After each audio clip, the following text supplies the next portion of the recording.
we're gonna do lesson 2.3, and this lesson was about the IEP Scavenger hunt, which I went over a little bit with you. That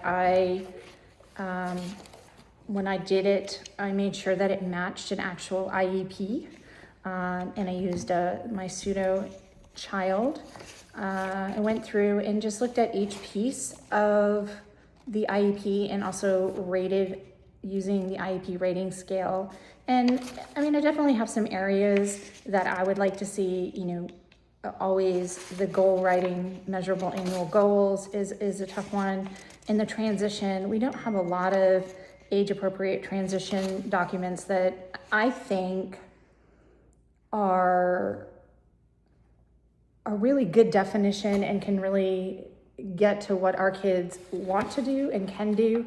So I'd like to look at a little bit of that. But one of the things is fostering a strong professional relationship is open communication, active listening, and willingness to receive constructive feedback.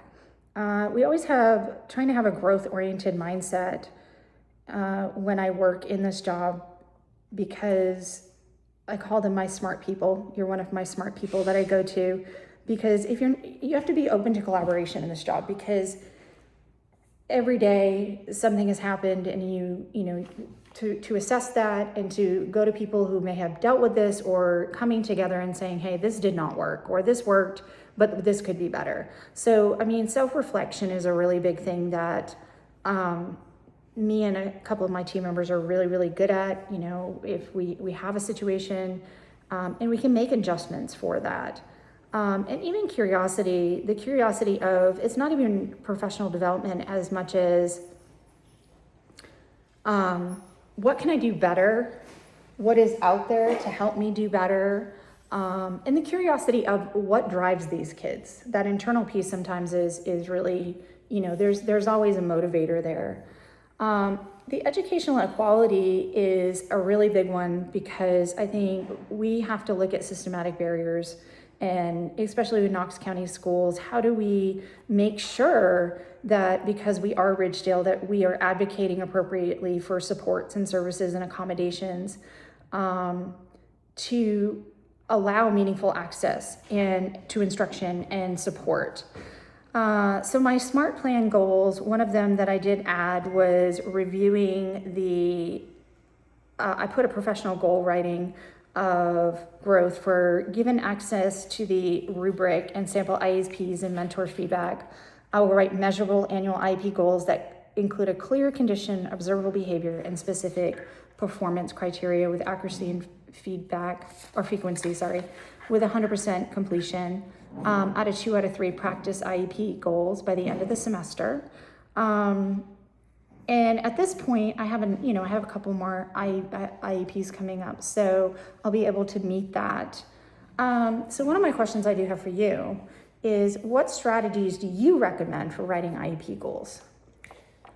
What I did, especially in my beginning years, and we'd have to look at what's allowed nowadays, because I know they get really finicky with you going through other IEPs, but I was able to access other IEPs, and I reviewed a wide range of different goals for ELA, reading, writing, we have to do the adaptives, but branching out and getting to read how other people wrote IEPs, it gave me an idea of, okay, so I didn't even think about writing a goal about this. I really like how this is written. So being able to review different ones, but then tailor it to meet that student specific needs, because, we do want it to be individualized, but being able to read a variety of things helped me spark ideas like, oh, I didn't even think about writing a goal about this. That makes a lot of sense. That would really work for this kid, but it wouldn't work for this kid. So unfortunately, though, like I said, they get really finicky with having people, yes. But they do have a website that shows different goals and objectives. So doing some extra research and looking at different areas that helped me a lot. So one of the things in this particular segment that I actually struggled with, because, and we've kind of gone back and forth with this, is there were a lot of goals, sample goals that they provided in this class with prompts. How do you feel about goals with prompts? So nowadays, we, especially in Knox County, we have been told we are not allowed to write goals and objectives with prompts at all.